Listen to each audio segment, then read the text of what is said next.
Now we are back in Disney World, and to prove it, here's the Mickey Mouse Review.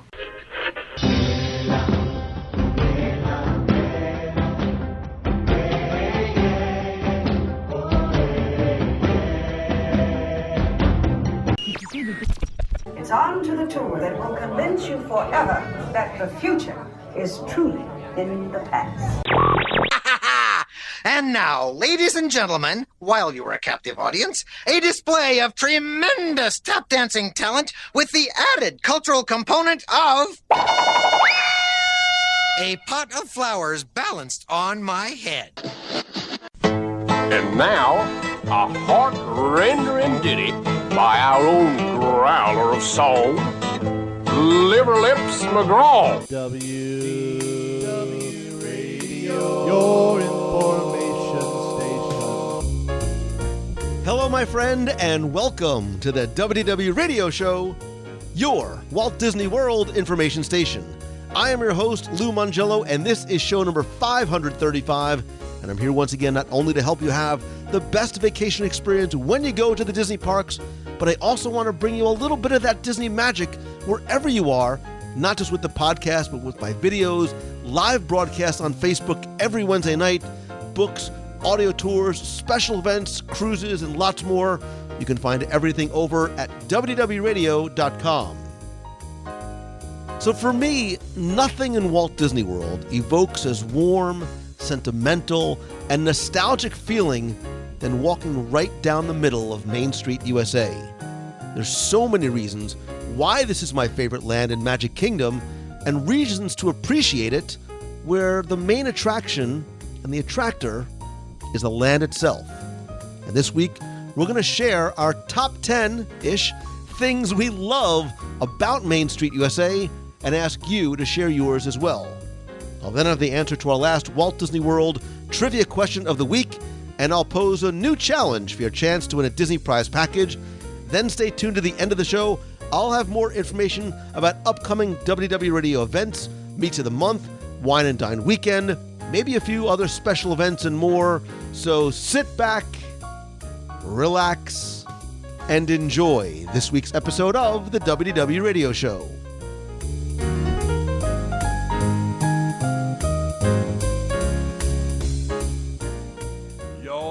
Attention, please.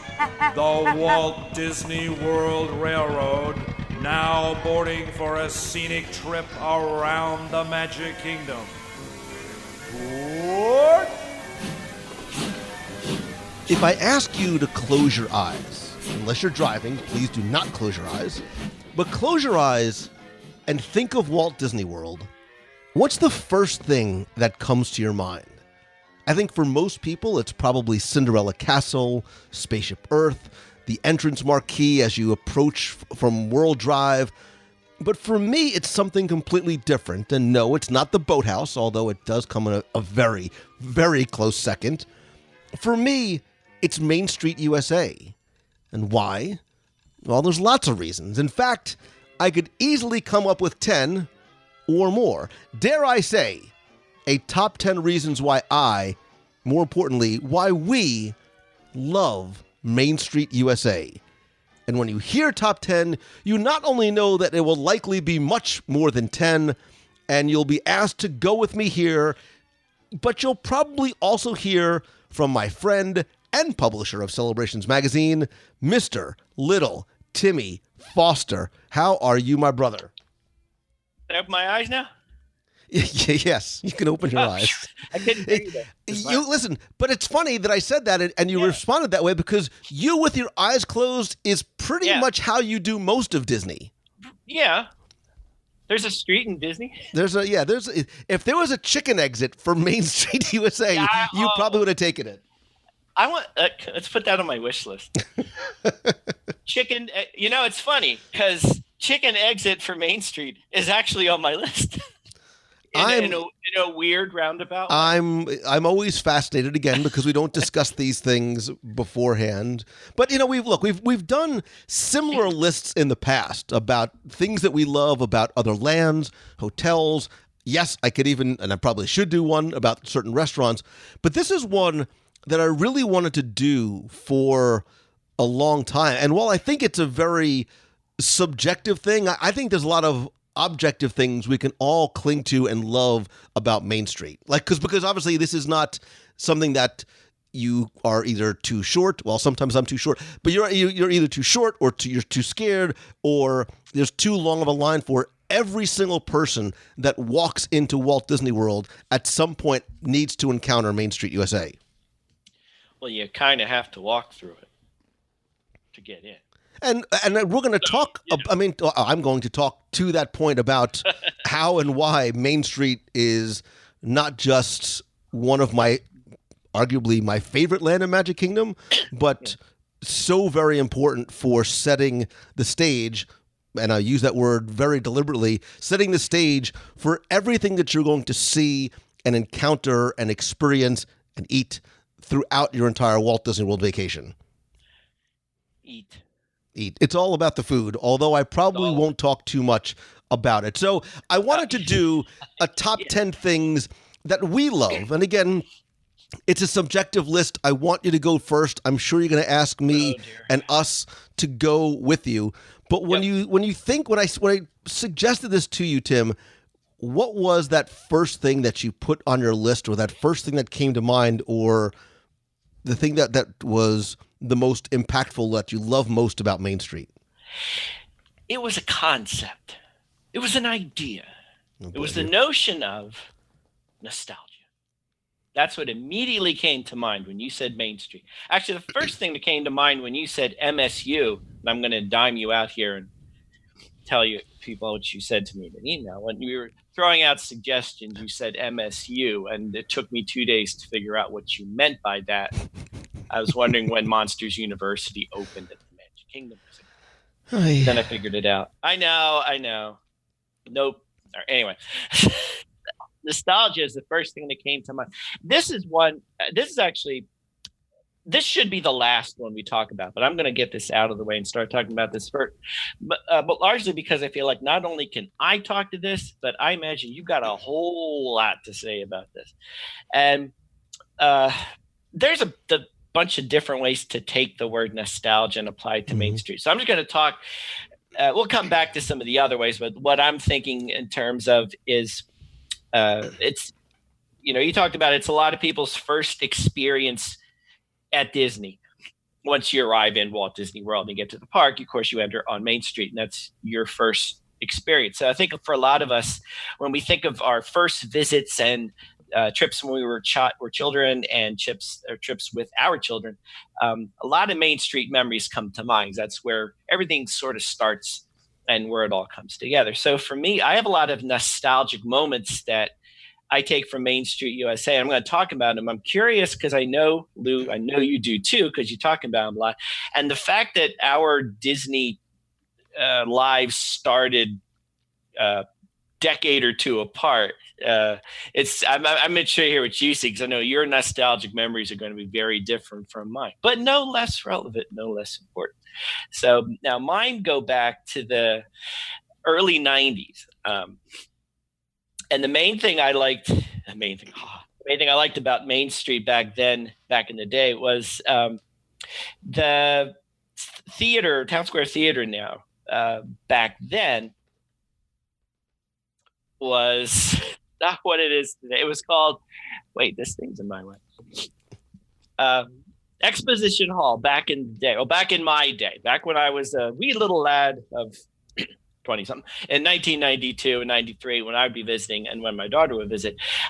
Back then, before Mickey Mouse and crew came in to do meets and greets there was a camera shop, among other things, but there was actually a little gallery museum type thing, sort of like what One Man's Dream is today, but this was in the Magic Kingdom, and it showed you a little bit of history of the Magic Kingdom and Walt Disney. I think when I got there, they were just ending a run of having the Walt Disney Story film running there, which the year I started, now they transformed it, put a bunch of memorabilia out. Plus, then there was a little theater that showed you old Disney cartoons, like from the 30s and so forth. So that was very cool. And the coolest thing about it was nobody knew it was there.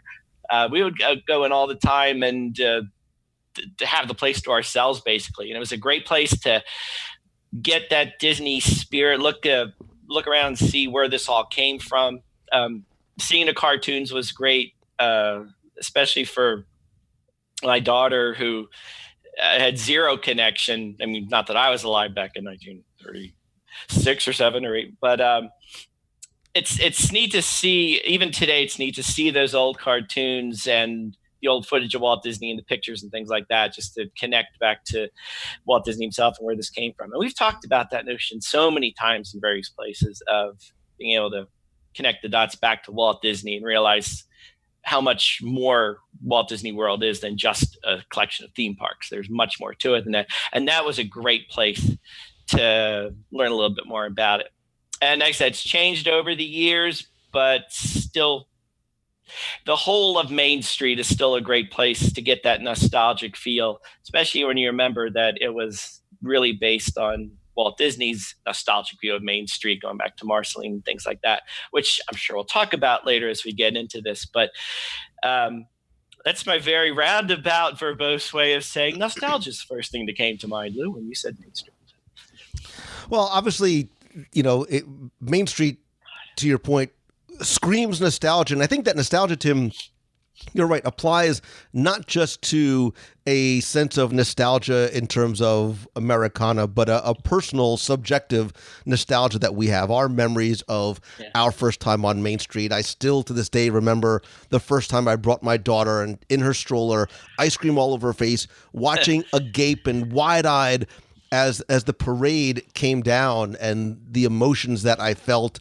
I also have the personal moments, remembering, and I've said this 1,000 times and I get choked up every time, but going into, and my dad letting me pick something out, as we shopped in the House of Magic together, and just how it has evolved over the years. I remember very, very well the old Walt Disney Story back when, and I'm not that much older than you, cowboy, relax, back when it was known as the Gulf Hospitality House, and the theaters in the back, and that huge mural, which I believe now is completely covered. I don't think you can see it anymore.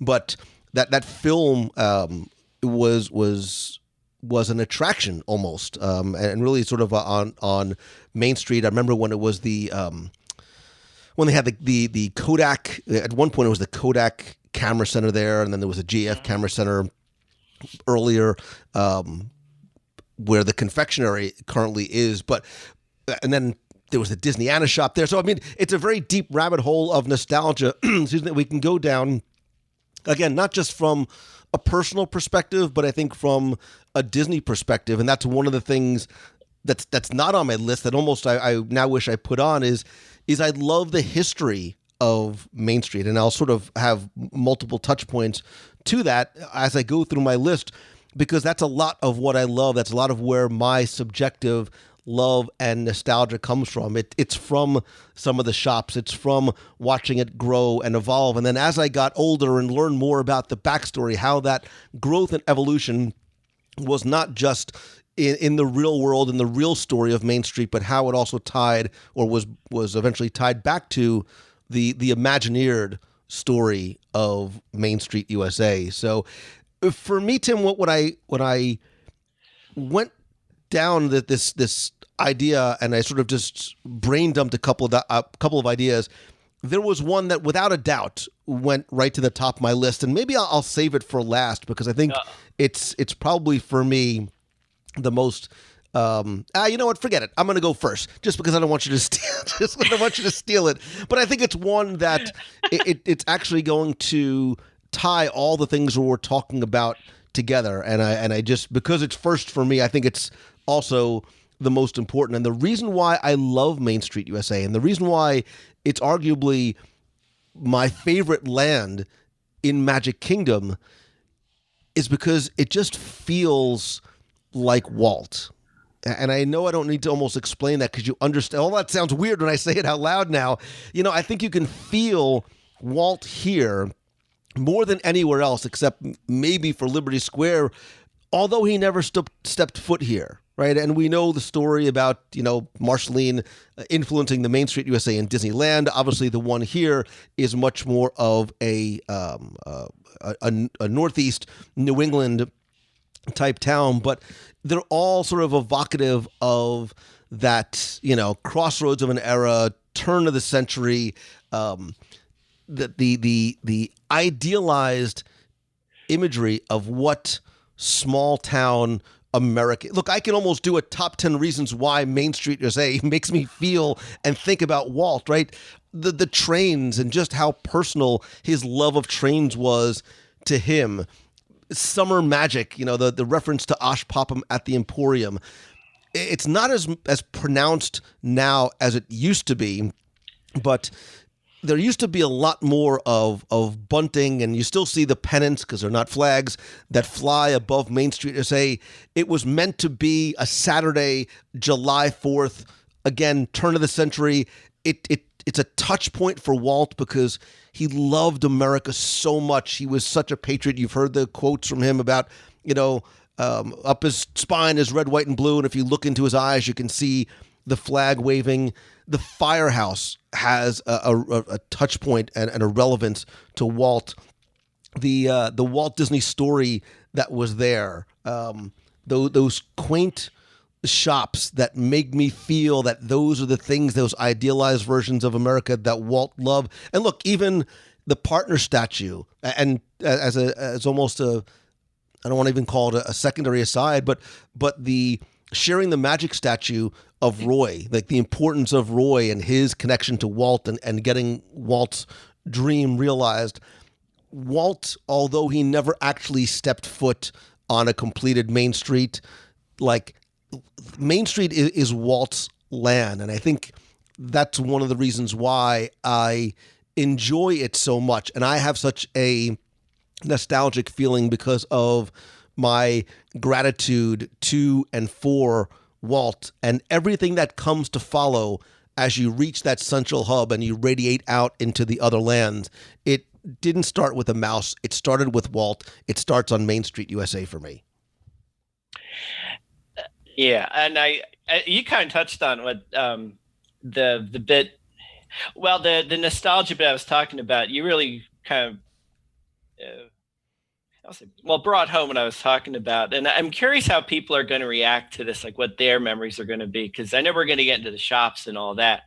But like I had my memories when I was first there, when my daughter was first there, and you had yours. And they're so different, but even though they're centered around, in this case, Main Street as our first experience in the parks. And but that's the beauty. It doesn't matter. Like whatever our first memories are, I mean, they're always going to be treasured and magical, and they'll stay with us. So for years to come, they'll stay nostalgic. And Main Street just is great at bringing that out. Like, so whether it's your magic store, whether it's my art store, which we'll get to, or whether it's me seeing, not really having seen the Walt Disney story, because that pretty much ended its run just when I started going. So I'm like, my next wave of Exposition Hall was what I remember. Now, kids today, their experience in that particular building alone was seeing Mickey Mouse talking, and that's going to be their magical memory from Main Street. So it's kind of neat that even as it changes over the years, it's still going to provide lots of long time memories for everybody, and we'll always have that nostalgic thing to it. So yeah. So my second one, that wasn't my second one. And by the way, you kind of dispensed with like 7 on your last version. I did, because thanks honestly, a lot, because I probably could easily, from the top of my head, give you a top 20 things that I love about Main Street. Let's see. You kind of will my down to 2. Well, I'll do one. This is kind of a broad one too, so I'm probably going to knock some seemingly disparate ones out. There's a lot we talk about when we talk about things we love about Tomorrowland or Adventureland or Frontierland or anything. One thing we invariably talk about is the attention to detail combined with the tried and true tricks, shall we say, from the Imagineers' bags tricks that they use to bring these different lands to life. And the great things about Main Street USA, save for the train, which I'm sure will come up later in the conversation too.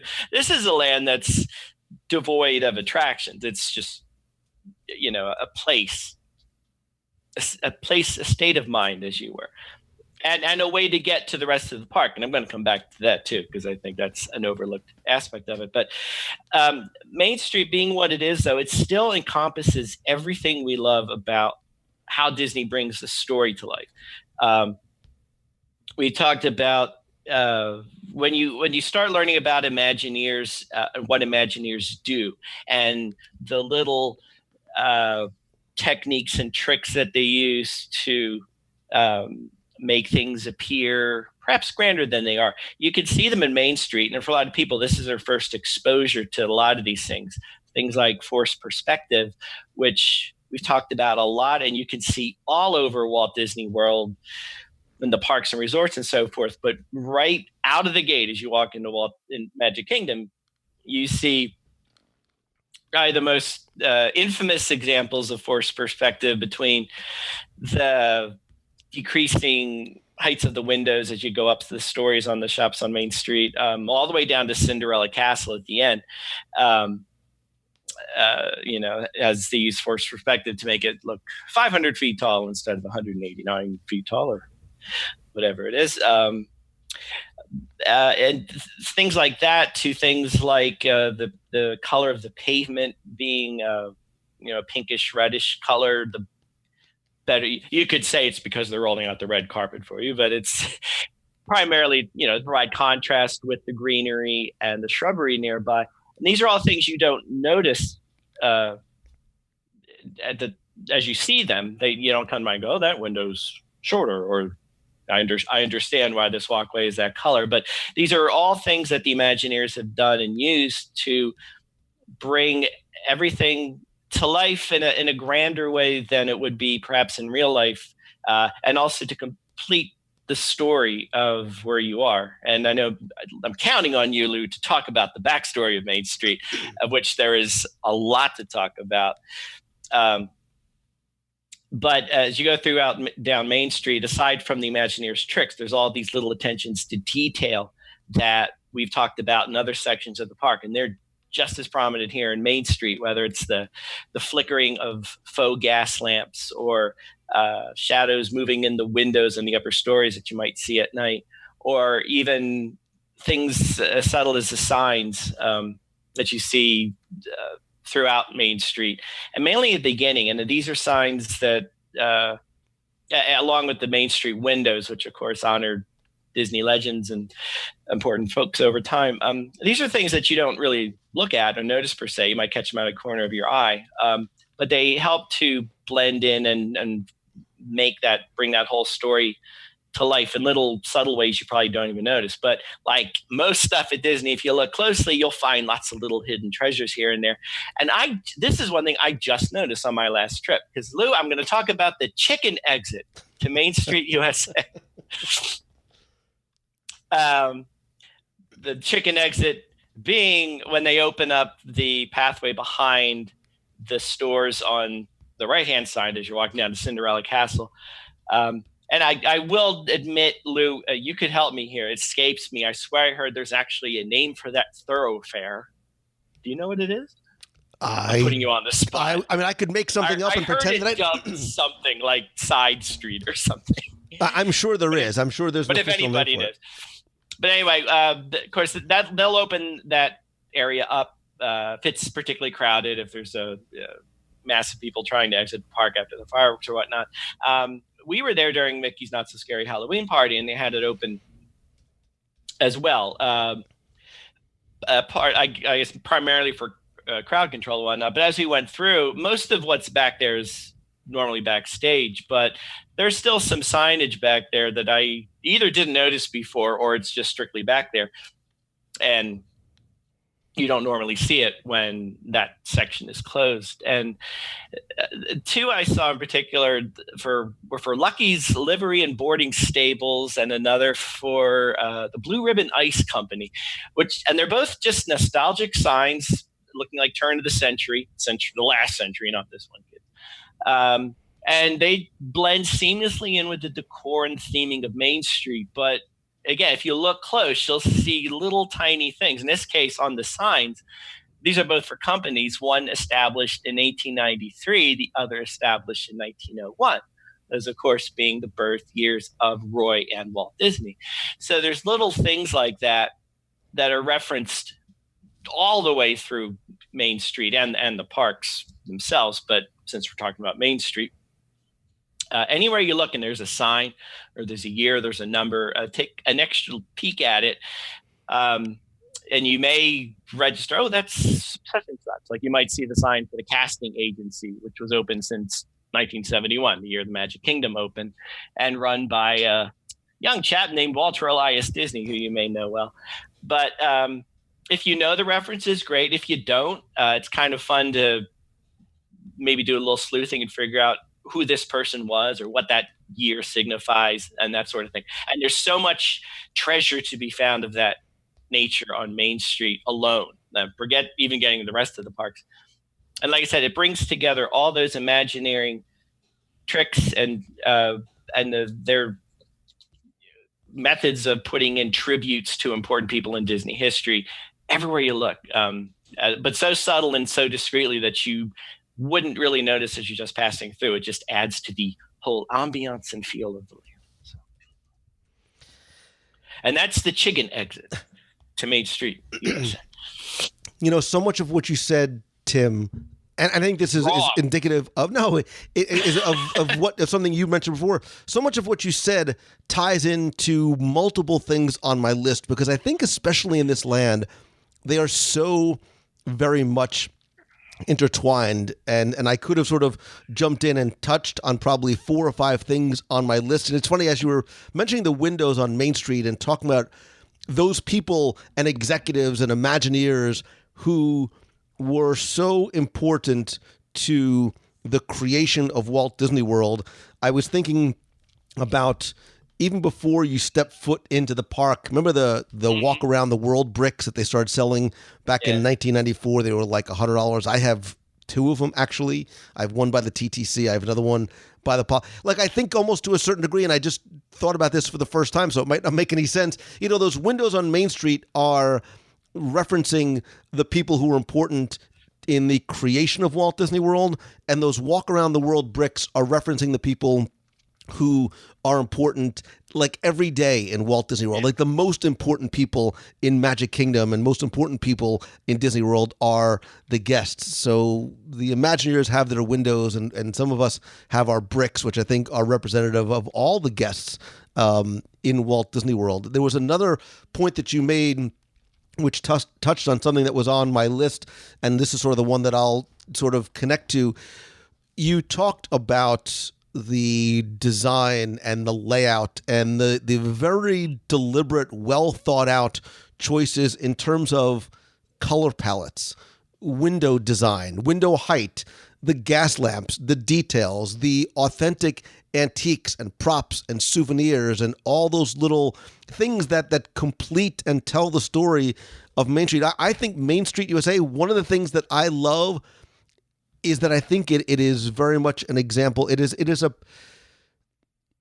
a paramount of Imagineering excellence, because I think in this very small land that does not have, you know, an attraction per se in it, from the design and the layout of the shops. One of the things I talked about is after the mid-90s, when the Emporium expanded, and again, there's an entire backstory that associates with that in terms of how it was a new shop for a new century, not just referencing the century of 1999 going to 2000, but 1899 to 1900.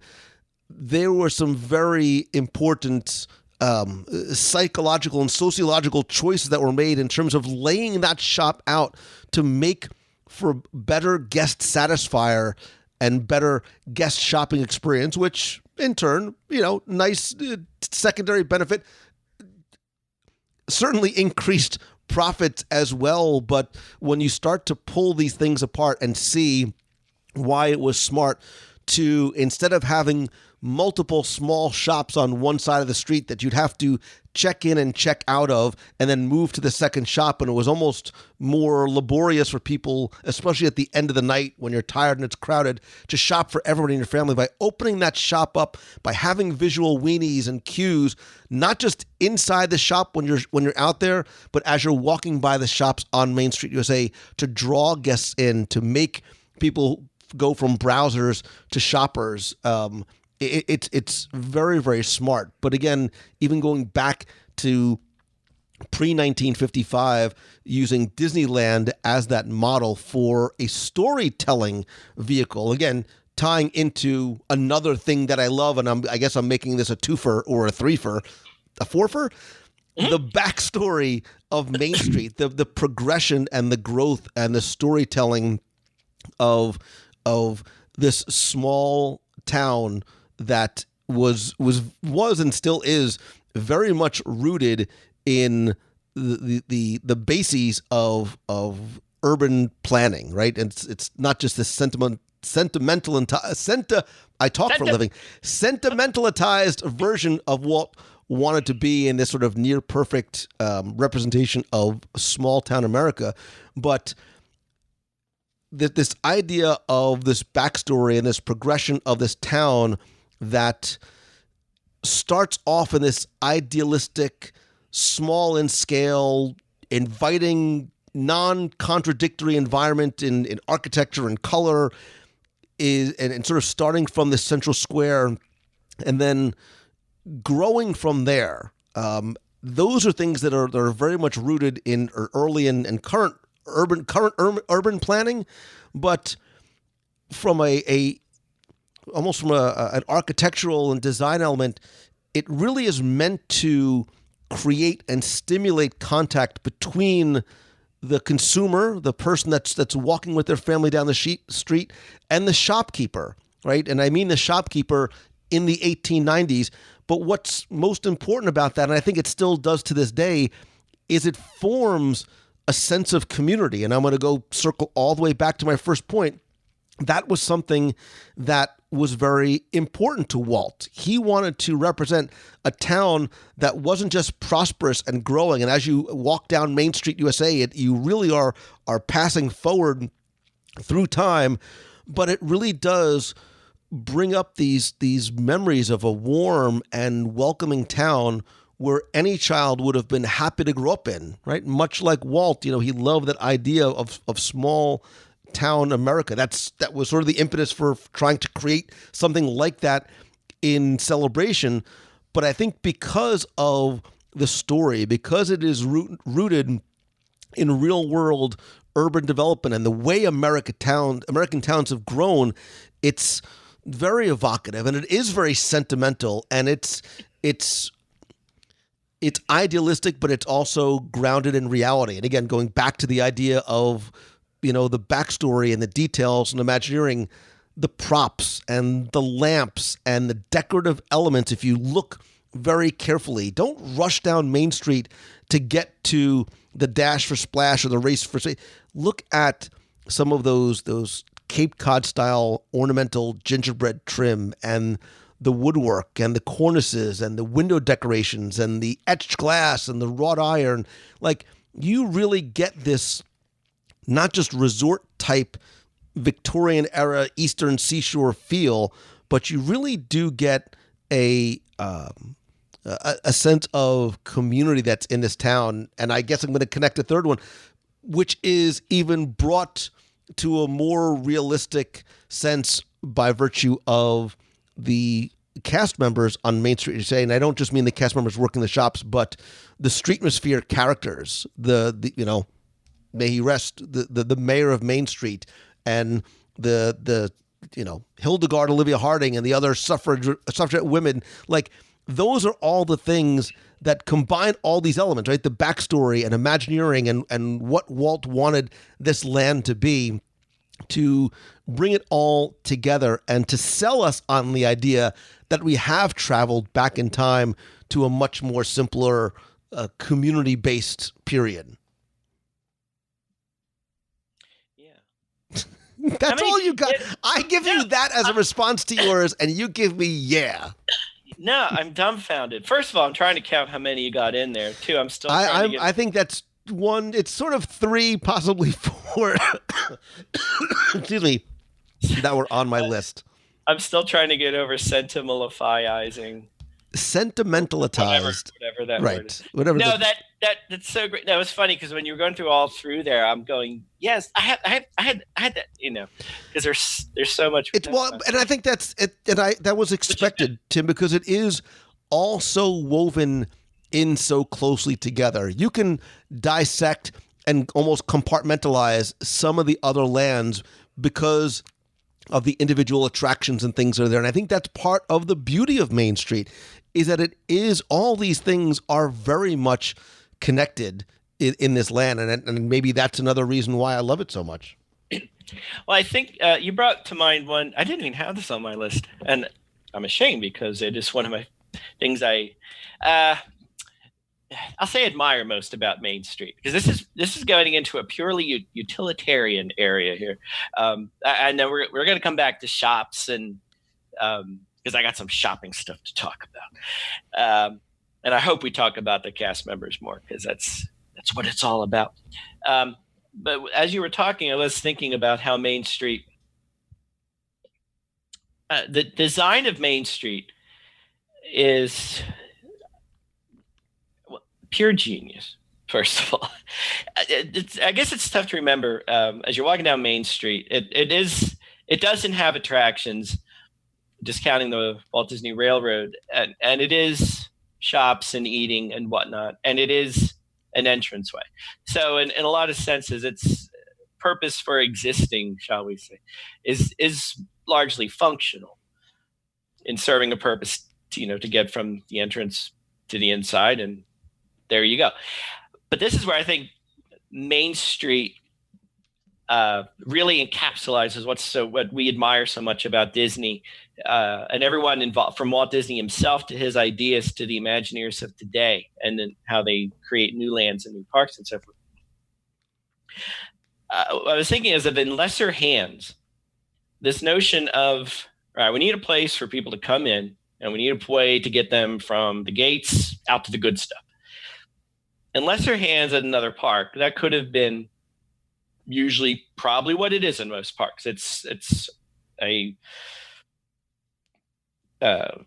walkway to get from here to there, probably nicely decorated, so forth. There are plenty of shops and eateries, but that could be, you could leave it there, call it a day, and be done with it. And it served its purpose. It gets you from here to there, sells you stuff, it gets you food if you want. But in the hands of Disney, this is not just that. This is a place. And it's transformed, and it's on two levels. I think the genius of how this was put together comes through. On one hand, it's the fact that it's not utilitarian, that there's so much thought that was put into the look and the design and the feel. And like every other land and every other resort in Disney, there is so much effort to ground you into a certain time and a certain place, not unlike being in Adventureland in a jungle, faraway, exotic landscape, or being in the world of the future in Tomorrowland. This is putting you squarely in a nostalgic world of days gone by and so forth. And everything is put in and added and reinforces that, from, like we just talked about, the names of the shops, the decor, the costumes, the music, which I will surely talk about the music. So right there, that's a good example where you look at something and say, anybody else, any park, they would have just made it this. Disney took it to the nth degree and made it this whole thing, where now this is not just a place to get through. This is a destination into itself.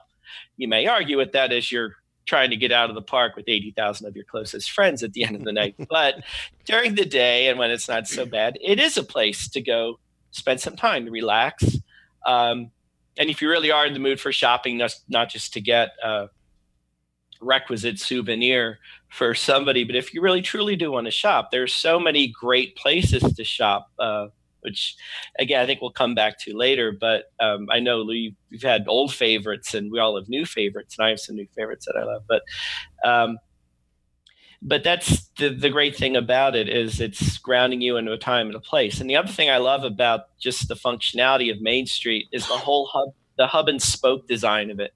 And as you look into the history of Walt Disney World and Disneyland and Walt Disney himself, that's one thing you learn pretty quick in your studies, is how Walt Disney went to great pains to study amusement parks and see how they work and see what didn't work, because he wanted his to be better than anyone else's. Others were, dirty and crowded, and it wasn't a place for families to spend time together. This was meant to be that. And I think he said at one point, when we were marking about him going to build an amusement park, and I think it was his wife, actually. You can correct me, Lou. Someone asked him, really? Because they get so dirty and whatever. And he goes, well, mine won't, because it's going to be super clean and no one will want to make it dirty. Something along those lines. And I think that's evident right out of the gate in Main Street, and similarly having its roots in Disneyland's Main Street. But as far as functionality, the whole hub and spoke design of the Magic Kingdom is, when you think about it, it's pure genius. And when you're walking through, you don't really pay it any mind. And that's probably part of the point, is when you're in the Magic Kingdom, especially, you pretty much should always know where you are, even when you're wandering off into other lands. The castle's back there, Main Street's back there, and everything's connected in such a logical fashion. And when you hear Walt Disney, or when you read Walt Disney and describing the idea and why he did it that way, and it makes so much sense and seems so intuitively obvious that that's the way you should do it. But when you visit other parks and you see when it isn't like that, how different experience it is. And I will say, at Disney, you can see that too. If you go to the Animal Kingdom does the hub and spoke concept pretty well, even though once you get away from Tree of Life, you get pretty far away. But it does have that same idea. Hollywood Studios, I must confess, I sometimes wander around and get lost in, because it's not really, it's sort of, you have Hollywood Boulevard, which sort of mirrors Main Street, but then it's not really hub and spoke as it is with, the Magic Kingdom. And consequently, I find myself thinking, I'm taking the shortest possible way to Toy Story Mania. I'm going to get there first, and realized I had to walk through 5 lands to get there because I turned the wrong way. But when a park's not laid out like that, even beyond Disney, you can, when it doesn't have that hub and spoke design, you can see how, that makes perfect sense. Why didn't everybody do it? But the fact that he came up with it and organized it that way is great. And you could see it in not Epcot the park so much, but Epcot the city, and what Walt Disney wanted it to be. And when you see the film, the famous film of him presenting that and describing it, you can see that hub and spoke design was a key part of that design of the city. That's how much he believed in the functionality and importance of having a central point where everything led off to, and you always had a feeling for, you knew where you were. You weren't that far away from home, whether that be the center of Epcot, the city, or Cinderella Castle / Main Street. So it's kind of neat when you see it, that movie, and read about Walt Disney thought about it, came up with the idea, how he researched it, and then see it in action at the Magic Kingdom, and probably don't even really notice it. But I tell you, when you're at another park or mall or anything else that doesn't have it, boy, you sure notice when it's not there.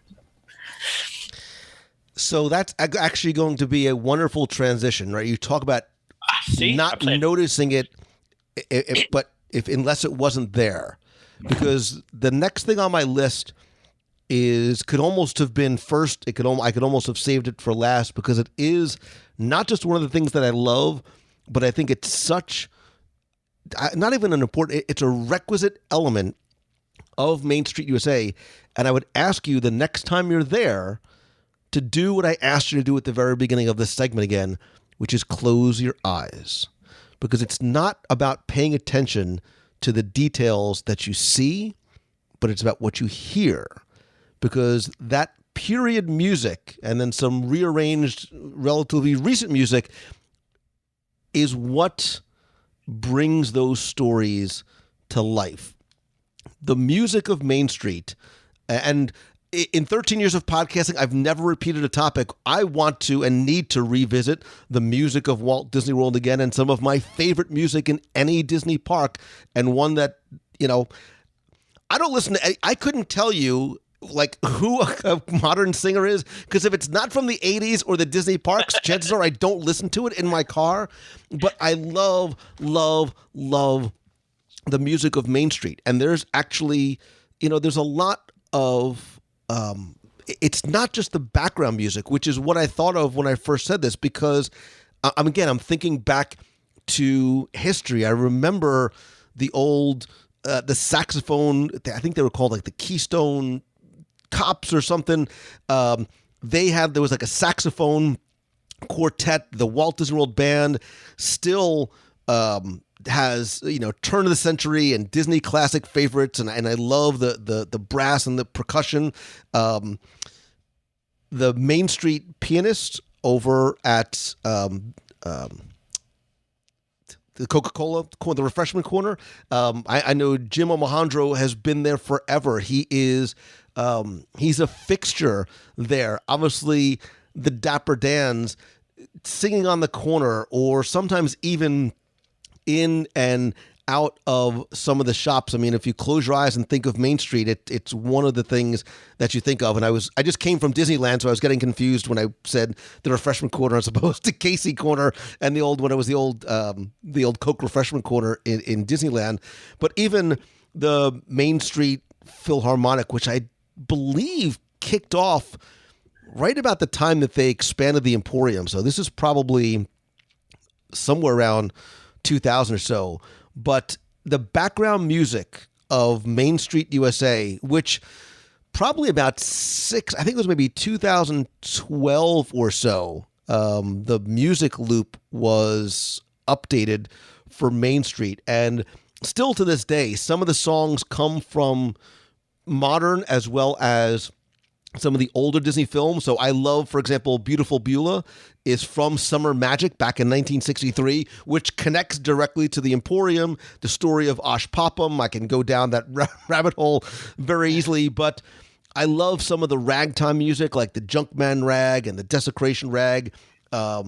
It's important and it's evocative, and there's something so comforting about it. Like if you're having a bad day, man, and you just need to get out of it, the place I would tell you to go would be Main Street USA. Like it's where I would go and just sit with my giant bucket of popcorn and watch the people go by, or the parade, or just sit and listen to that atmospheric music, which not just sets the tone, but I know some people maybe didn't like some of the more modern music. I love, the music from Up rearranged so that it fits into the period. I love the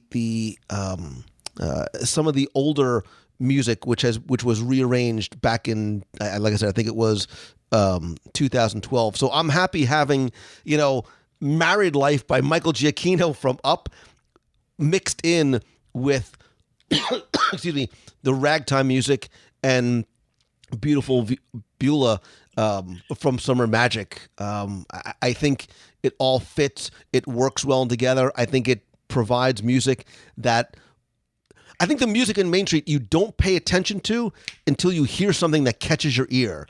And all of a sudden you hear that familiar song from Up and your family looks at each other, or your kids recognize a song from a relatively recent film. And now all of a sudden you're cognizant of what has been playing sort of in the background. Your sort of subconscious has been hearing it, but you haven't been listening, if that makes any sense. So I request, dare I implore you, the next time you go to Magic Kingdom, to just stop for a minute and listen, and just listen to some of that background music, and do it multiple times, as it goes through.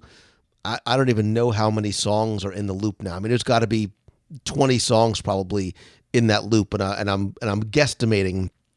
I think And I don't want to get to my next thing. I'm going to talk about how one of the things I love is that Main Street has no attractions. I know the train, but I don't necessarily count it, and there's a reason why. The music of Main Street, USA is probably one of the best attractions in a land that has no attractions. Beautiful. I will say, though, your advice is good. Before you close your eyes, to stop and close your eyes. Yes, please. I have tripped many times on the curbs and train tracks there. So no, I love that, and I was hoping you were going to talk about the music. And I'm going to cleverly use that to segue into my next one. The first thing that came to mind when you said Main Street for me was nostalgia, but the second thing that came to my mind was holidays. And we're in holiday. Why, did I take one from you? No, but how did I not even think of that? What is wrong with you? We're in holiday heaven now. We have Halloween. As we're recording this, spoiler, soon to become upon us, although we'll be gone by the time you are listening to this. But with Christmas firmly on the way, we've talked about holidays so many times on the show and our favorite things about it. And I'm sure Main Street has always come up as our favorite holiday thing. We did top 10 things we love about the holidays, right, Lou? If we didn't, Main Street would surely be on there. But we both talked and written about holidays at Disney and how wonderful they are. Definitely Christmas, but Halloween as well, especially in recent years. Both times a year are just spectacular all throughout Walt Disney World and all of the parks and all the resorts. But I think it's pretty safe to say that nowhere did the holidays become more alive than on Main Street. And this is both holidays. When you're visiting the Halloween season, all of a sudden Main Street just becomes, even though it's still 93 degrees and you're dying, which I was on the last trip in October. Thanks for turning the heat down, Lou.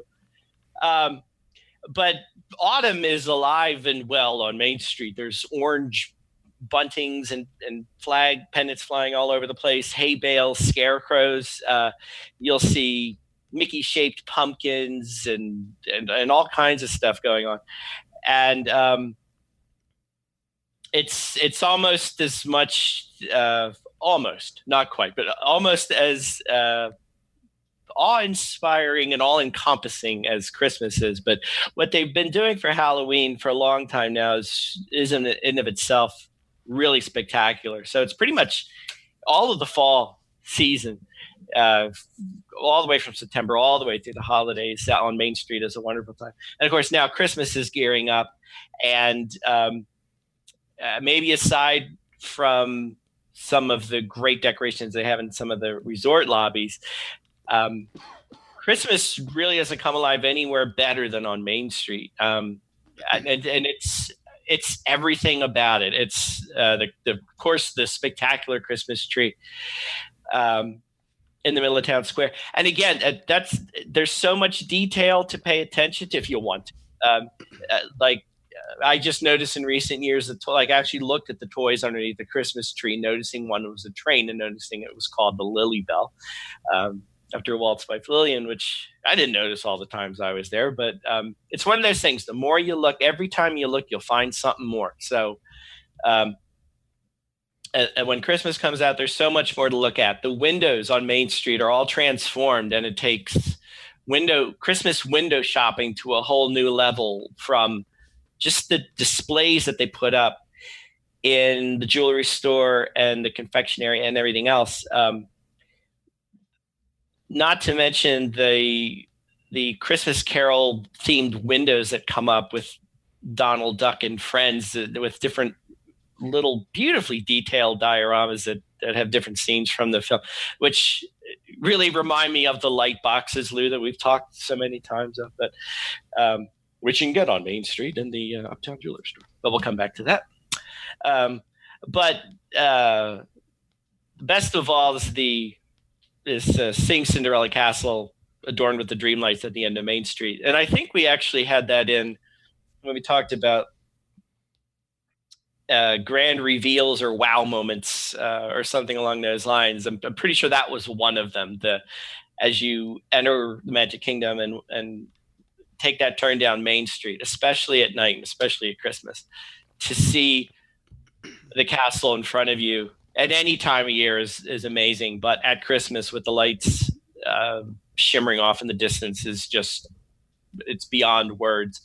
And I still, every time I see it, I still have a tear come to my eye. And I remember bringing my family down who hadn't seen it before. And I'm doing like you. I'm saying, don't open your eyes, trying to guide them so they're not going to trip over everything. But then having them open their eyes and just see the look on their face as they saw this for this first time, especially your children. Such a wonderful time. And you were touching on this, the music during the holidays on Main Street is beyond description. It's for the parents, shall we say, older folk like ourselves, Lou. You talked about older songs, and one of the things I always still love about Christmas on Main Street is hearing some of those old songs that I grew up with and that my parents played for me when I was a kid. And of course, they have newer songs that are the songs my children would have grown up with. But there's something nice as I'm driving around at home and listening to the radio, and they keep playing Mariah Carey, Madonna, and all that stuff. It's just nice, but it's not my Mitch Miller. It's not my Perry Como. But on Main Street USA, I can hear those songs, and I am instantly transported back to that 5-year-old little boy under the Christmas tree, staying up all night waiting for Santa to come and watching the records spin around and eating Santa's cookies and milk as if they were mine because, I deserve them. But the whole holiday experience on Main Street, whether it's Halloween or Christmas, is simply amazing. And I think out of all the places in Walt Disney World to experience the holidays, that just might be the very best. So I am both mad and disappointed in myself. No, I'm just because I did not have it on my list. But I think what I think that is it's very telling in that there are so many things to love. Sometimes we overlook the obvious because other than being, at my home surrounded by friends and family on Christmas, the place that I love spending Christmas time is on Main Street USA. Yeah. I love Halloween for so many reasons, not just the candy, other than having a Halloween party or trick-or-treating with my kids. The place where I love to spend and celebrate Halloween is in Magic Kingdom, is on Main Street USA. And I could almost easily do a top 10 reason why I love the holidays in Walt Disney World on Main Street USA, because of all the things that you touched on, and the way that this land specifically, makes you feel during the holidays. There is a sense of love and happiness and warmth and family and friendship, and you talk about the spirit of the season, especially the Christmas, Hanukkah time. There is no better place to feel it than on Main Street USA. You want to have a not so scary but really fun Halloween time, even if it is 87 degrees and 97% humidity outside. Who cares? There's nothing better than seeing the projections on Main Street, watching the Headless Horseman and my favorite parade make its way down with the projections on the windows, the music in the background, the fall decorations up. It's a very transformative time. And if you've never visited during either or both of those holidays, I very, very, very, very strongly recommend doing it, because specifically for Main Street USA, because it is such a very different and unique and wonderful experience. I didn't even mention the snow. Right. It snows, Lou. It's delicious. And not just for real. I say that from... And it does occasionally snow. Just so you know, it has snowed. It does snow. Real. January, February gets a little nippy down here. And I have actually had it snow at 3 o'clock in the morning as I'm waiting to cheer on runners on Main Street USA. So I know it gets cold. It's beginning to feel a lot like Christmas sometimes in January. But, again, talking about taking an experience that you've probably had 1, 10, 100 times, just how different it gets during Halloween, during Christmas, and yes, on those rare occasions when it's not Snope, when it's actually really snow coming down. So I'm done to my favorite shop. So you have one left. Is that what you sort of have left? No, I don't know. I might have talked myself out of this. Let me see. Blah blah blah. Yeah, I would probably just move on to my favorite shops. And okay, so I there is one that I definitely want to end with. So I'll sort of combine the others into the second to last one. Because I said earlier, one of the things I love about Main Street USA is that there are no attractions. And yes, I'll touch on the train, but I think for the most part, and over the years, there have been attractions. The Walt Disney Story, the trolley car, the Main Street vehicles, used to have it was an A ticket for. So yes, there are quote unquote attractions on the map, but not in a traditional sense compared to other lands. I think the land in and of itself is the attraction and the attractor to me. I think the citizens of Main Street, the Dapper Dans, the Main Street Pianist, I think the shops have always been attractions for me. We were sort of going back in time. I loved, and maybe even more so, earlier on, much like Disneyland when it first opened, the individual quaint shops, right? I love when the cinema was a cinema and you walked in and there was all the 6 projectors showing the shorts, but the China shop, the Wonderland of Wax, the candle shop, the Christmas shop, the Hallmark card shop.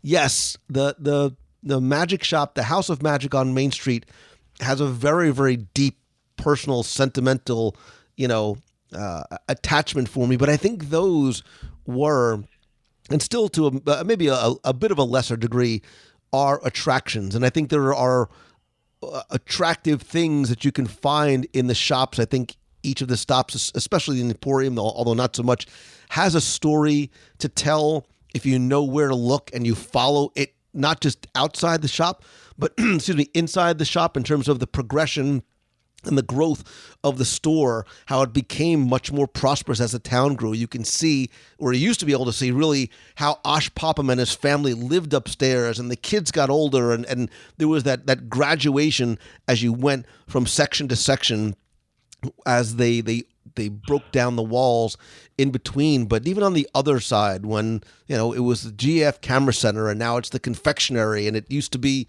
where the dentist office was. I mean, there's a lot of story to be told, and those are the attractions to me. Like, I almost don't look at the Walt Disney World Railroad as a Main Street attraction, although that's where I choose. Like, I honestly prefer to board it there. I know it's weird and it's stupid and it's an idiosyncratic, like, hi, I'm Lou Mongello, added to the list of weird things.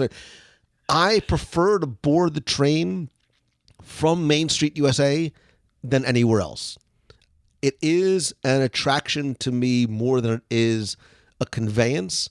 And I don't know what, and maybe because it is that sentimentality, maybe it is the connection to Walt. Maybe it's because I remember, when that train station, remember there actually used to be a little snack shop downstairs. I love all of the references to Walt and the Santa Fe and Disneyland Railroad, and the pictures and the stories of Walt and Roger Broggie and Ward Kimball and Roy Disney, and some of the different references. If you find the arrival board, there's all kinds of good stuff there, from Grizzly Bear Flats and Kimball Canyon and Sidon City and Medfield and Rutledge, referencing not just guys like Ward Kimball and the little miniature backyard Grizzly Flats Railroad, but Follow Me Boys and Absent Minded Professor and Son of Flubber and Pollyanna.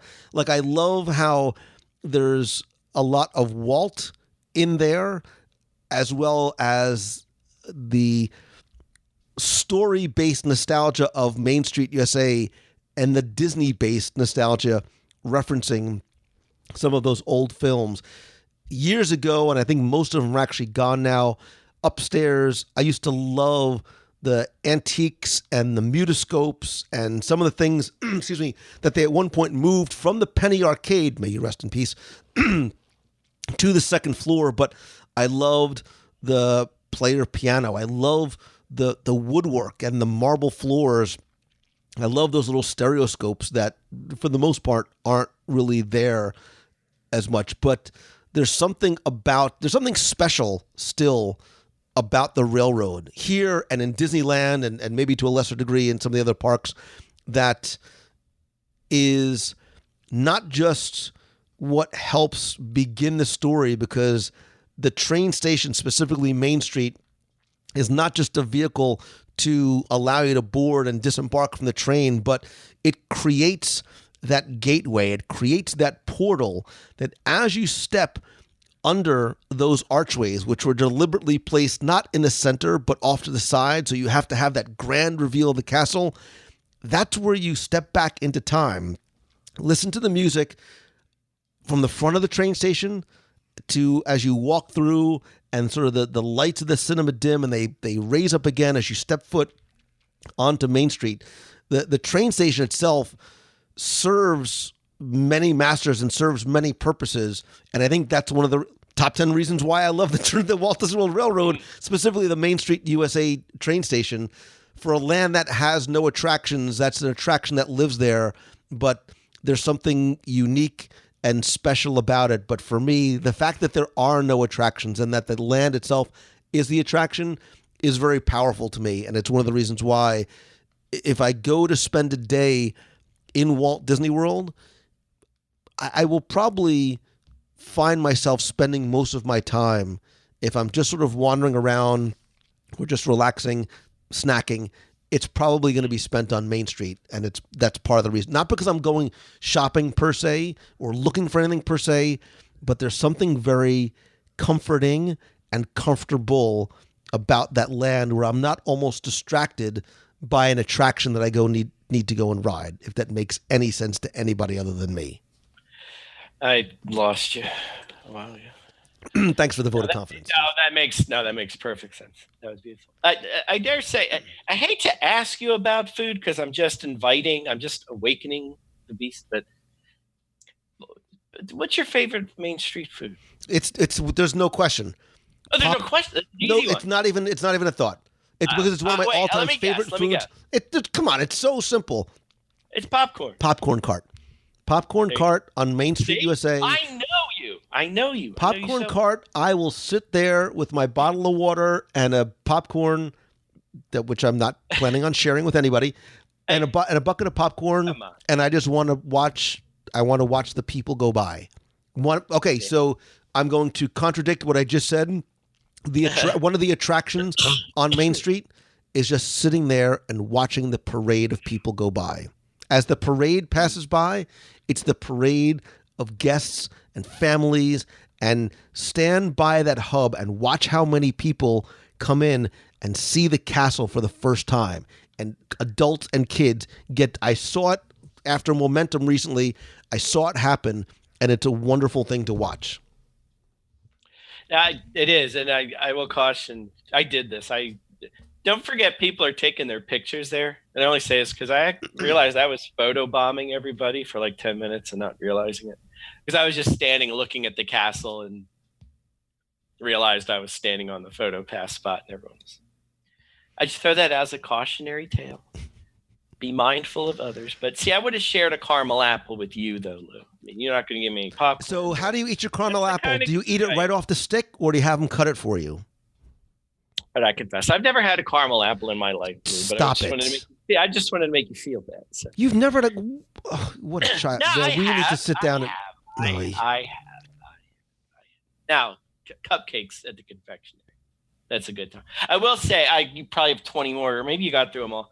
I have one left. I'm just going to leave with, I know as we talked about shops and all the things you can do, whether it's shops or getting something to eat or just looking at the detail, the decor, the people, dare I say, or what have you. And not to mention when was your Main Street when you were a child, whether it's recent or when the park first opened or somewhere in between. I know everybody has their own unique set of memories, which I know Lou's going to invite you all to share, but I know for mine, I know you talked about yours a lot with the Magic Store and everything else, which I'll be honest with you, that kind of tears me up when you talk about it, because I can hear it, how much it means to you. And that's a lot of, when we talk about the magic of Disney, that's what it means to me, like to hear that in your voice and other people, and they talk about not just how fun this attraction was, but what it meant when my family was there. And these are the ones I shared with my family and friends and so forth. But on a lighter note, since I was talking about how it was 112 degrees on my last visit there in October, which is not supposed to be, but I will say my favorite shop is, well, Uptown Jewelers in general, but specifically the Art of Disney alcove in the middle of Main Street. I love the store. I loved it when it was bigger, but I loved the one in Epcot and everything else. But what I truly love is looking at the prints on either side of the room. You have a wall of art prints on either side. Just staring at the prints for minutes, hours, maybe.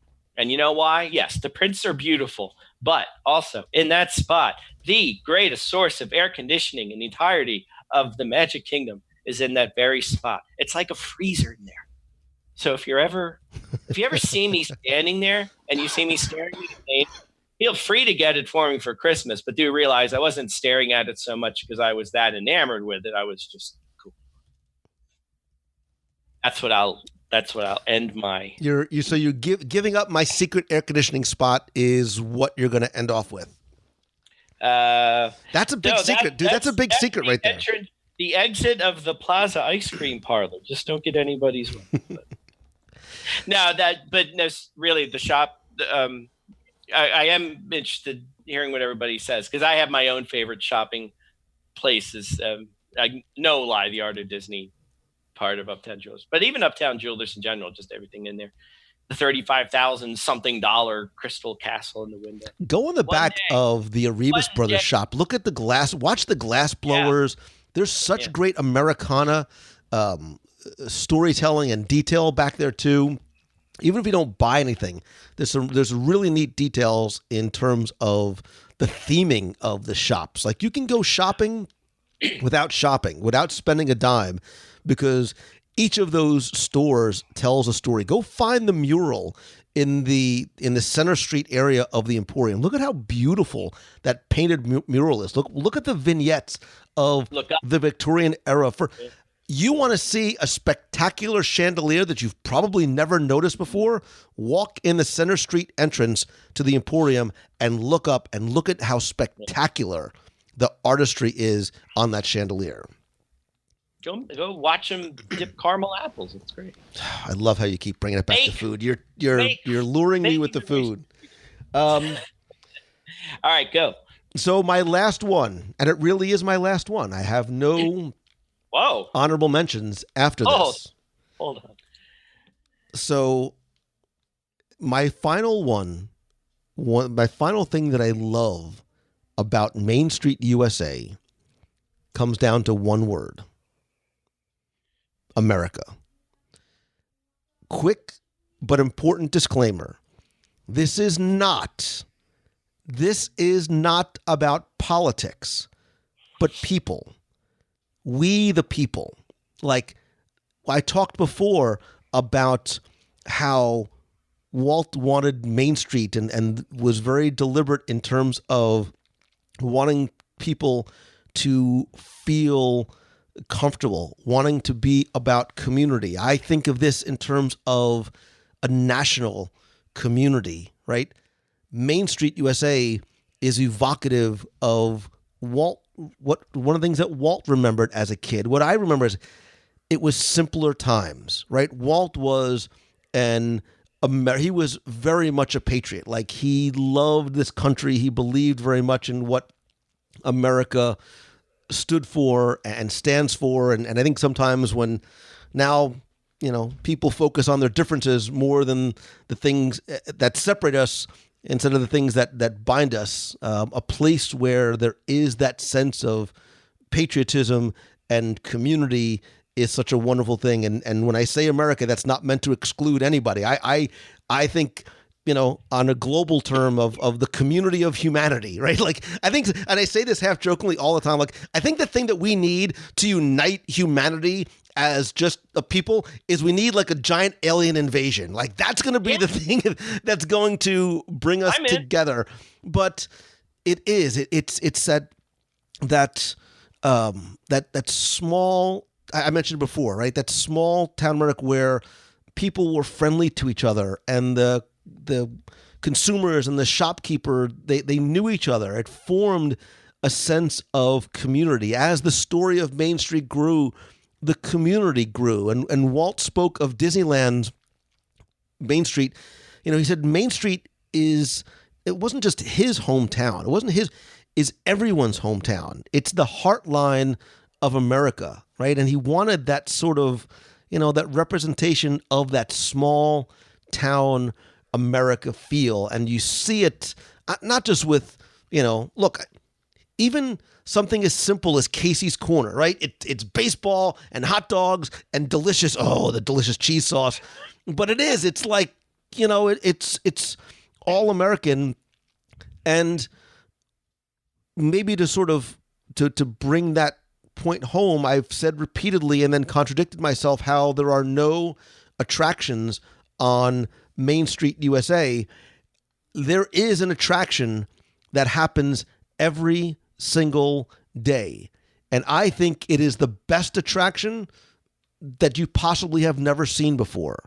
Because every day at the flagpole in the center of Town Square, and I think it's still 5 p.m., is a very moving, a very patriotic event, which is the flag retreat, where veterans are invited to take part in the ceremony. It is a beautiful, it's probably a half hour, 45 minute or so. It's like celebrating Veterans Day every day, which is how it should be. There is the Pledge of Allegiance. There is the Dapper Dans usually lead everybody. The Main Street Philharmonic is there. And they also, the security color guard does the flag retreat, and then they always have a veteran. And you could also be active military, I think, as well. If you go to Town Hall, you can find out to see how you can do it. It is a beautiful, moving, it's a salute to all nations, but really mostly America. And I think it's one of the things that is overlooked, but that every single guest, I don't care if you're from America, you're visiting America, whatever, I think that everybody should see, not just at least once, but if you're able to see it every time you're in Magic Kingdom, take 20, 30 minutes out of your day and go watch something that is not just a very moving moment, but is something that I think is important to see as well. Amen.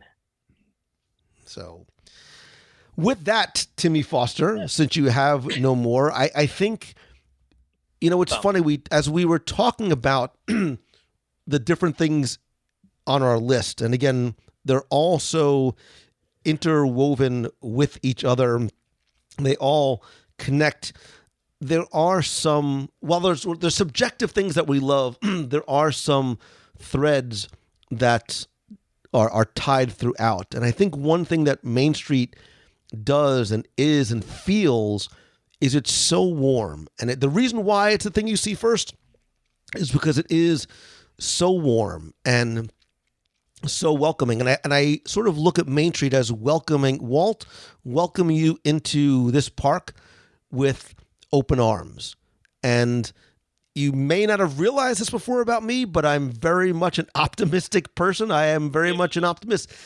Main Street USA just bleeds optimism, right? It makes you feel good. There's nothing that every single guest can't do. It gives you this idea of this small town and growth and entrepreneurship and community and family and seeing Walt and Mickey and the castle off in the distance. I mean, all the different things. There's something so, like I said, very comfortable and very comforting about Main Street. And that's why this top 10 list, and I'm not even sure if there were 10 or 15 or 20 things that we mentioned that we love, could be even longer. But I do want to hear from you.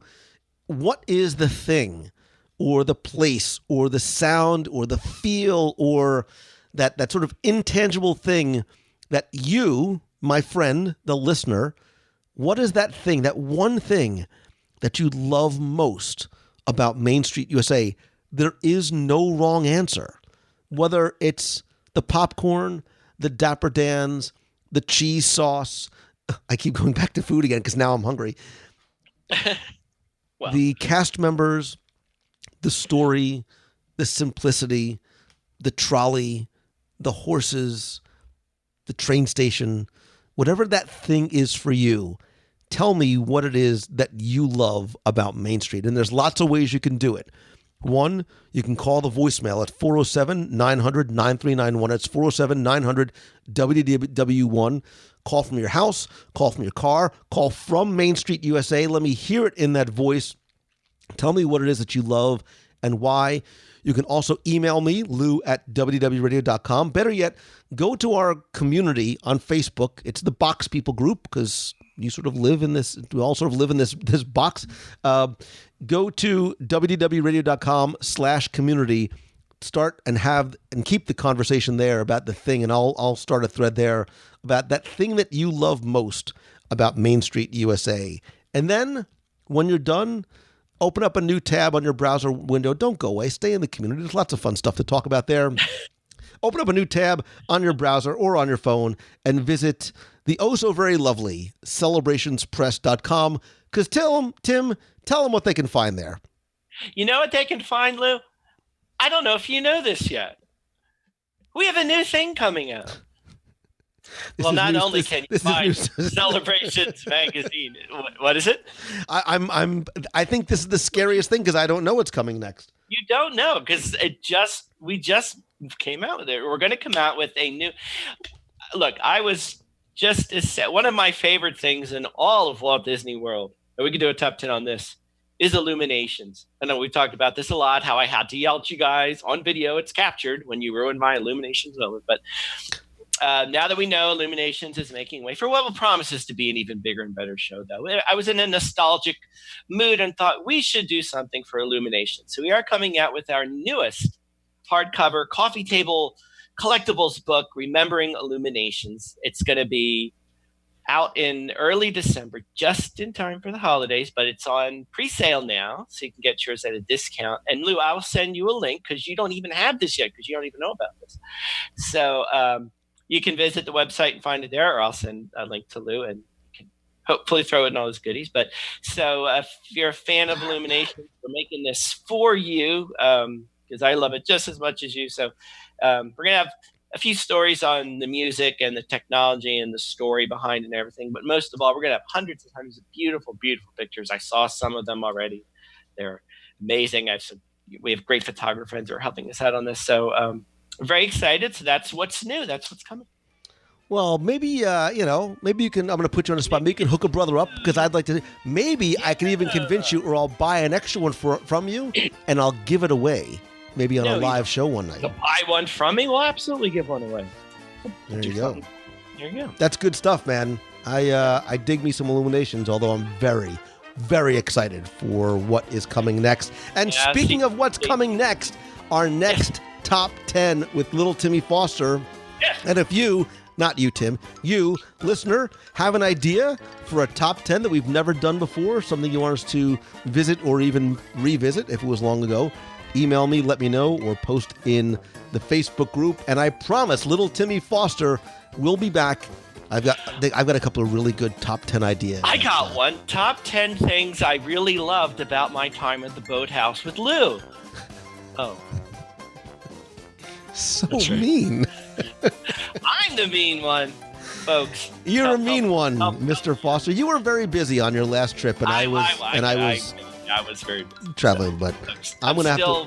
I know. I promise we will have a romantic evening together, and at the boathouse. Sitting alone, not doing anything. Top 10 reasons why I love Timmy Foster. Yeah. I mean, I'm at a loss right now, but I'm sure I could come up with something. You're the best, buddy. Thanks so much, man. Thanks, buddy.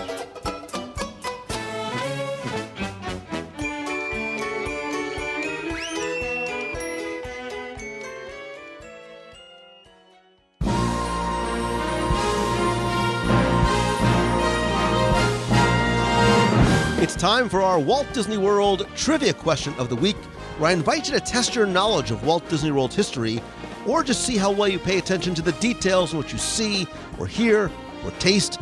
And if you think you know the answer, you can enter via our online forum for a chance to win a Disney prize package. Before we get to this week's question, we're going to go back, review last week's, and select our winner. So last time I was talking about how immersion in story in the Disney parks often extends beyond the attraction into the queue, the exterior, and the shops. And one of the places where that's evidenced so very well is in Pandora. And your question simply was to tell me, what's the name of the merchandise shop in Pandora, the world of Avatar at Disney's Animal Kingdom? Well, thanks to the hundreds of you who entered, got this one correct. Obviously, you've probably spent a lot of time, and maybe a little bit of cash, in Wind Traders. Now, if you look very carefully, one of the things I love about this shop is not just the unique merchandise, but the story that's behind it. So next time you go and visit, notice how this is a transformed RDA structure into something that, like the land itself, is much more inspired by nature and the communion between the natural, organic elements, the Na'vi, and us. Anyway, I took all of the correct entries, randomly selected one, and once again, you are playing for all of my digital products, which includes my books and all 7 virtual audio walking tours of Magic Kingdom, a new WDW Radio vinyl sticker you can put on your car, your laptop, your wall mirror. That's not available anywhere else other than being a prize, a WDW Radio pop socket for your phone, and I'm also going to throw in a mystery prize as promised. And last week's winner, randomly selected, is Dan Lang. So Dan, congratulations. You used the online form. I have your shipping information and will get your prize package out to you right away. If you played last week and didn't win, that's okay. It's a brand new, fresh start, because here's your next chance to enter in this week's Walt Disney World Trivia Challenge. One of my favorite lands anywhere in the Disney parks is over at Disney's Hollywood Studios, and I grew up on the Muppets and Sesame Street, and I still to this day love the jokes and the campiness that is Muppet Vision 3D. Not just the attraction itself, but really the queue, and a queue that begins outside the show building, because in the Muppet Vision 3D courtyard stands a wonderful and funny fountain full of little gags and details and Muppets. And your question this week is to tell me what Muppet character in the fountain is the cameraman.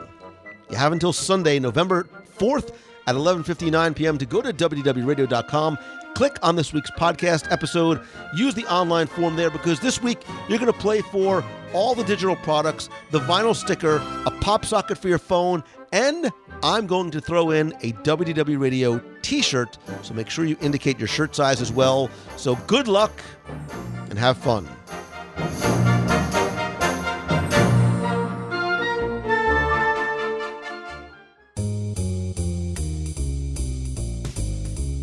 That's going to do it for this week's show. Thank you so very much for taking and spending your time with me. Please be part of the community and conversation by joining our Box People group over on Facebook at www.radio.com/community. Please come by, introduce yourself, talk not just about this week's show, but anything Disney. It is a warm, friendly, like Main Street USA, a warm, friendly, and welcoming place to and for everyone. And speaking of gratitude, I want to thank and welcome all the new and longtime members of the WDW Radio Nation family this month, including David Brookover, Linda Lammers, Juanita Martin, and Barbara Hoffman. I sincerely appreciate your love and your support for me and the show. And if you want to find out how you can not only help the show and keep the lights on, but also get exclusive rewards every single month, including scavenger hunts We have a private Facebook group, customized Magic Band covers, logo gear, backpacks, t-shirts, monthly care packages from Walt Disney World.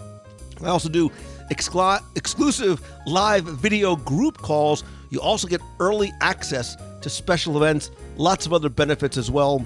Again, visit WDWRadioNation.com, and don't forget that a portion of any and all contributions does go to our Dream Team project to benefit the Make-A-Wish Foundation of America.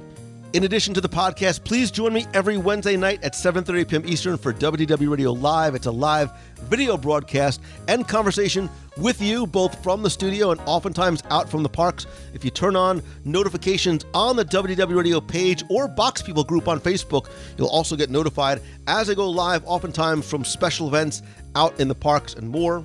Please also visit WDWRadio.com. We have an amazing team of blog writers posting additional content there. And subscribe to our free email newsletter so you get updates and notifications, not just about new content, but special events, special offers, and lots more. Speaking of special events, stay tuned for an announcement of November's Meet of the Month. Not sure of the date as yet. I will be at Wine and Dine this coming weekend, cheering, not running, obviously. Hi, I'm Lou. I will also be at D23's Destination D later on this month, somewhere in between those two events. I will schedule a Meet of the Month.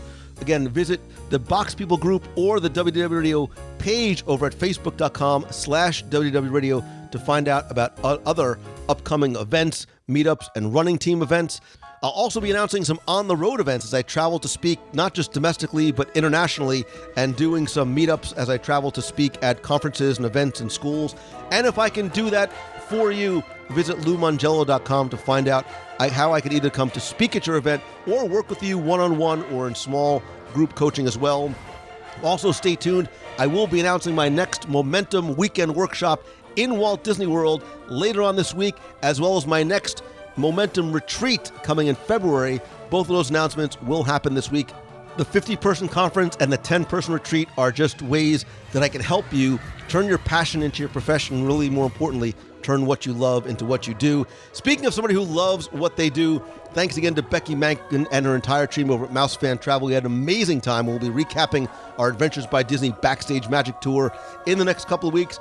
But if you want to come with us or on your own on an ABD to World Land Cruise, visit mousefantravel.com. And as always, my friend, and you are my friend, all I ask is that if you like the show, and I hope that you do, please help spread the word. The best ways that you can do that is by tweeting out a link to this week's or your favorite show, sharing it with your friends over on Facebook, inviting them to be part of our family and community. And if you could take just 30 seconds to rate and review the show over at iTunes, it's incredibly helpful. I want to thank some recent reviewers like Dunk Fahaz from the United Kingdom, who says, and I was going to do this in a British accent. I don't want to butcher it. But he says, it's simply the best Disney podcast around. Lou's enthusiasm is infectious. His knowledge is outstanding, and his guests are always worth the listen. The podcasts make my hour drive, yikes, to work tolerable. Keep doing what you are doing. Carl3414 says, 5 stars is not enough. It's simply not enough to rate and review this tremendously positive, engaging, and uplifting podcast. Few superlatives are left to describe Lou and the community that he has created, actually you guys created, with WDW Radio. How can a podcast become more than just a podcast when the host and creator invites a community of listeners to engage in the conversation? It happens when the uniquely talented, knowledgeable, and kind person like Lou ignites a conversation with fellow like-minded people around a topic that they love, Disney. There's no equal when it comes to Disney podcasts and the way that WDW Radio entertains, informs, and very often inspires. I could truly not recommend this show enough to anyone seeking Disney fun, positive energy, and a sense of belonging to something bigger than just a podcast. 5 stars may be the limit, but you'll soon find that the show and the host deserve many more. P.S. And Lou, thanks for being a friend, whether we've met yet or not. Carl, man, you have absolutely encapsulated and expressed what I want and hope and have strived for 13, 14 years for this show, more importantly, this community and family to be. I built the clubhouse. You guys populate it, and I appreciate such kind words, not just about me and the show, but more importantly, about the people that are part of this WDW Radio family. If you want to rate and review the show, you can just go to iTunes, search for WDW Radio, or go to wdwradio.com/iTunes to leave a review.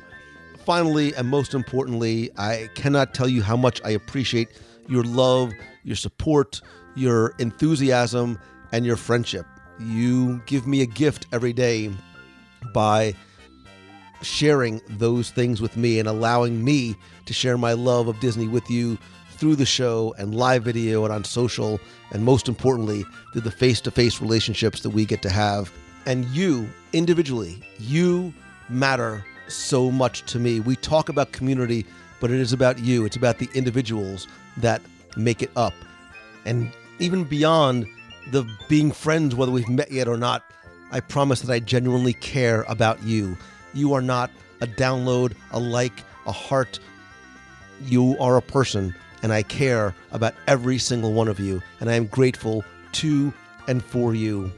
And if there's ever any way that I can show that appreciation, repay that favor to you, please reach out, and I will do everything I can to do it, because you give me an amazing gift that I'm grateful for each and every day. So I hope that this is your best week ever, and that all those dreams, big or small, come true. Have a great week. So until next time, see ya. Good morning, Lou Mongello. It's Gabby Laxamana, now Gabby Naldo from Columbia, Maryland. So Joe and I tied the knot this past 2 weeks ago now and had our Disney Park themed wedding. We'll definitely send you pictures soon. But I'm actually on my way back into my first day back at work after the wedding and the honeymoon. And I can already tell it's going to be a long day. Just wanted to tell you about our awesome honeymoon. We did a day and a half-ish in Disney, stayed at the Grand Floridian. We ate at Victoria and Albert in the Queen Victoria room, and that was the most delicious and fanciest meal we have ever had in our lives. But it's definitely must-do experience. It is pricey, but totally worth it for the experience. And then after the days in Disney Park in Florida, we did a 5-day cruise on the Disney Dream to the Bahamas. Finally made it to Castaway Cay, which was beautiful. Totally, and the Castaway Cay 5K actually. And we also had dinner at Remy, which was just as delicious, very reminiscent of Victoria and Albert. And then finally, after the cruise, we did time in Paris, which included the Disneyland Paris half marathon. Shout out to Jenna Lynn and I think Nikki, who we ran into on the course. Also, Keith from the UK told us to tell you hello. But it was just an awesome experience completing our Castle 2 Chateau Challenge. And it's always great seeing the blue wave in the crowd there. But there's just so much more. I guess those are just the highlights, just so this isn't too long. But it was just truly an amazing experience. And I can't wait to go back. Well, everybody have a great week or weekend, and then into the next week. It's getting cold, but I guess I'll talk to you later. Have a great day, everyone. Talk to you later, Lou. Bye. Hey, Lou. It's Christine Morrison from Flowertown, PA. I was just listening to episode 229, your interview with Jack Lundquist, and I loved it. He is an amazing, amazing person. He did some awesome things. I think my favorite thing that he did was Disney Dollars. I really missed the Disney Dollars. When I worked at the Disney store, boy, did he sell a lot of those. I never thought they would go away. I wish they would bring it back. I wish I still had some. I didn't realize I should have kept it. But it was an awesome, awesome interview. I had so much fun listening to him. So if anybody hasn't heard that, it's episode 229, and I loved it. So still working my way back, and he brought up something that really, truly is awesome, and he said that what other company has all these people, all these fans that just get together because they all love Disney and just hang out and talk about Disney. And there really is no other company that we can say that does that I know of. So he's done a wonderful job, and he did some pretty awesome, crazy things that happened to work out. So if you haven't heard that episode, go back and listen to it. It's a lot of fun. And I got to see you guys a little bit in the box last night, but I had a lot going on at home, so I didn't get to watch for too long. So have a wonderful week, everybody. Hopefully we'll get some sunshine up here in the Northeast. I feel like we live in a rainforest lately, but waiting for the sun. And have a wonderful weekend and make somebody smile today. Talk to you all later. Bye. Hey, Lou. This is Megan calling from sunny California. I just wanted to let you know how appreciative my husband and I are for the past 2 shows you've done, the last 2 episodes on moving to Walt Disney World.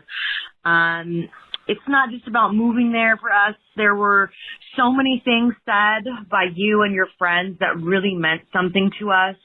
I can't remember his name, but one of the men in your group of friends said something about living more of a deliberate life, and that really spoke to my husband and I.